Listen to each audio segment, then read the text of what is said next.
Friends, मैं सुप्रिया। मैं आज आपके को चार्टर एक्ट के बारे में कुछ बताती हूँ, कुछ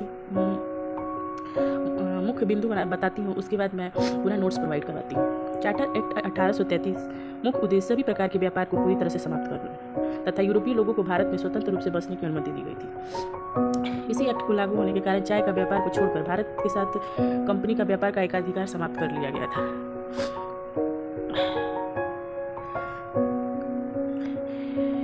ईस्ट इंडिया कंपनी का व्यापार खत्म हो गया। ईस्ट इंडिया कंपनी से भारत और चीन के साथ व्यापार करने का अधिकार पूरी तरह से छीन लिया गया, यानी अब कंपनी सिर्फ प्रशासन बन गई थी, व्यापारी नहीं। गवर्नर जनरल ज़्यादा ताकतवर हो गया था। बंगाल के गवर्नर जनरल को अब पूरे भारत का गवर्नर जनरल बना दिया गया था और पहला गवर्नर जनरल ऑफ इंडिया बना लॉर्ड विलियम बेंटिंक। अब सभी प्रांतों जैसे बॉम्बे मद्रास के कानून बनाने का अधिकार केंद्र यानी कलकत्ता में बैठकर गवर्नर जनरल के पास आ गया। इससे भारत का प्रशासन एक जगह नियंत्रित होने लगा। नए कानून बनाने की व्यवस्था की गई। गवर्नर जनरल की काउंसिल में एक नया सदस्य जोड़ा गया जिसका काम केवल कानून बनाना था। इस पद को कहा गया लॉ मेंबर। पहले लॉ मेंबर बने लॉर्ड मैकाले। भारतीयों को नौकरी देने की बात कही गई। इस एक्ट में पहली बार कहा गया कि भारत के लोगों को योग्यता के आधार पर सरकारी नौकरी मिलनी चाहिए, लेकिन यह केवल कागज तक ही सीमित रह गया। लेकिन यह भारतीयों के लिए एक सकारात्मक शुरुआत थी। ईसाई धर्म के प्रचार के लिए अनुमति मिल गई। भारत में अंग्रेजी मिशनरियों को खुले रूप से ईसाई धर्म का प्रचार करने के लिए छूट मिल गया। भारतीयों को नौकरी देने की बात कही गई। इस एक्ट में पहली बार कहा गया कि भारत के लोगों को योग्यता के आधार पर सरकारी नौकरी मिलनी चाहिए।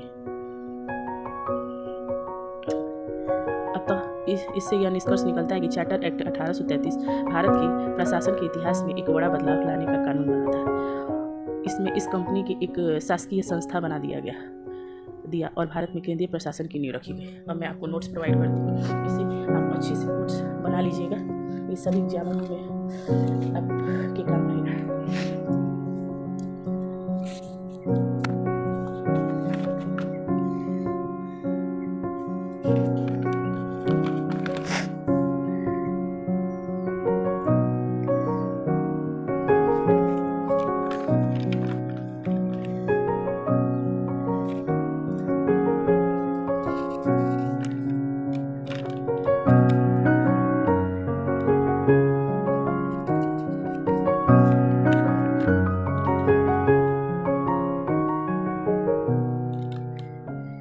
इसी के साथ मैं समाप्त करती हूँ। थैंक यू, धन्यवाद।